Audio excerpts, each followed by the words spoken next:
Hey guys, Jay Massey here and welcome back to the channel.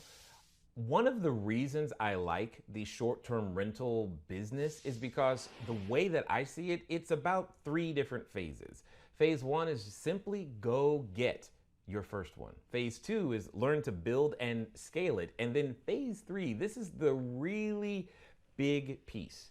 It's where you now are operating an entity, you're operating a business, your organization is large enough to throw off free cash flow on a monthly, quarterly basis that you now get to choose what you're going to do with it. Sometimes that choice is very clear, like, hey, why don't I just, pay off debt? Or maybe it's put my kid through school. Or it could also be, though, building another real estate empire. Why not go buy some real estate now? And the question becomes is, when do I do that? How does that work? What all does buy and hold entail when it comes down to it?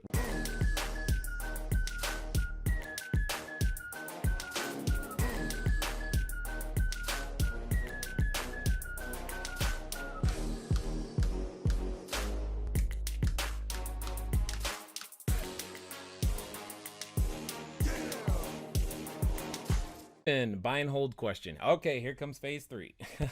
Off-market deal. I found a 3-bedroom, 1-bath in a C-class area. After repair value, I'm assuming you mean $65,000, not $65. Purchase price is $45,000 plus $10K in rehab. Okay, rent $850 a month after tax, insurance. PM should cash flow $600 a month. Okay, if I refi, I can get 80% LTV. Okay. Would you refi or leave without a mortgage? Please tell me I made a good purchase. I close tomorrow. Got it. Now, good is a relative term because what's good for me is not necessarily good for you. I have different standards for the performance of capital and equity. So here's what I mean when I'm saying that. Let's go. Let me see. I'm gonna try something right now. Let's see if we can't. I'm gonna try a little bit of computer magic and see if I can't bring up a calculator. Yep, I can. Okay, so let's try this. So I'm gonna bring up this calculator and we're gonna do some math so that you can just understand literally what's going through my head when you say these numbers. When I'm looking at this, you're saying purchase price is 45, 10,000 in rehab. That means your value right now, you have $55,000 in it, and then what you're telling me is that after tax, insurance, and the property manager, it should cash flow $600 a month. So here's what you're saying. When you're asking me about a refinance, I'm looking at the performance of the equity relative to the rate of inflation. Okay, so the question is my equity underperforming? So if you've got $600 on a monthly basis that you're projecting, I'm just going to multiply that by 12, and that's going to give us $7,200.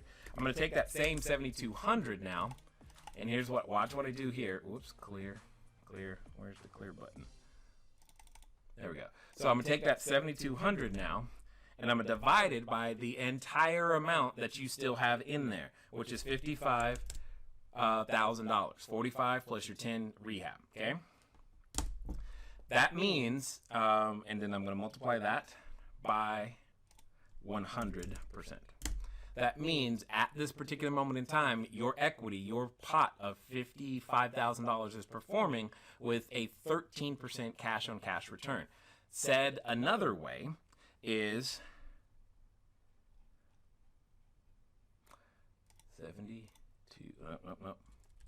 100 divided by 13.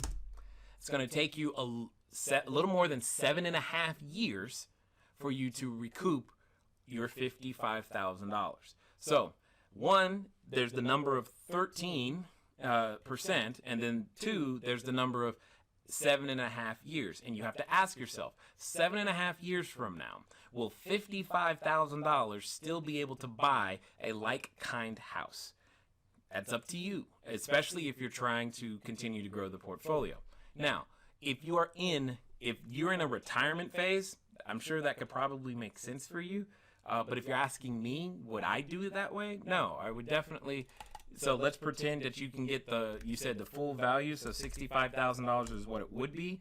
I'm going to, 65,000 times 80%. That means you're saying you could get 52,000 of your 55 back, meaning you only have $3,000. So hear me clearly. You spent 55, you're telling me you could get 52 back and have only $3,000 in the deal. Now, for the sake of this argument, I'm going to do my best and be fair, but let's say that your mortgage payment is now going to comprise, and it probably isn't, but let's just say that it's $400 per month, leaving you with only $200 of cash flow. So if I take that same 200, multiply by 12, I'm going to have $2,400 on an annual basis of cash flow, but I also only have $3,000 left in the deal, meaning I'm going to get my money back a whole lot faster, and you have your original $52,000 back, thus allowing you, I would assume, to buy another house and do this again. So the real question is not necessarily, is this a quote-unquote good deal? It really depends. Are you in the retirement phase? And if you're in the retirement phase, then it's probably, okay, cool. Just don't touch it, leave it alone. Collect the cash flow. If you're still trying to accumulate and grow because you want to build your wealth, then yeah, it probably makes sense to do the refi. And again, notice we didn't talk about any of the tax benefits, et cetera, et cetera, et cetera, but that's definitely something that would and should play into this entire thing as you're looking at it. So hopefully that helps. All right. So let me keep going. Oh, and that the other thing that I didn't say, I said that I'm always paying attention to the performance of the equity relative to the rate of inflation.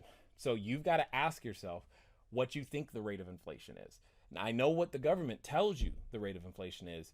I'm just going to say I don't believe their number, okay? I don't believe their number. All you got to do is ask any senior citizen, any college student, anyone who's bought gas or food recently, and they will tell you that it's probably higher than what the government is telling you. So you sit with that, make your decision, kind of go from there, but that's how I would break that sucker down to figure that out. If you'd like more information about how to run your short-term rental business better, hit that subscribe button and definitely hit that like button so that you can be one of the first to know when we produce a new video.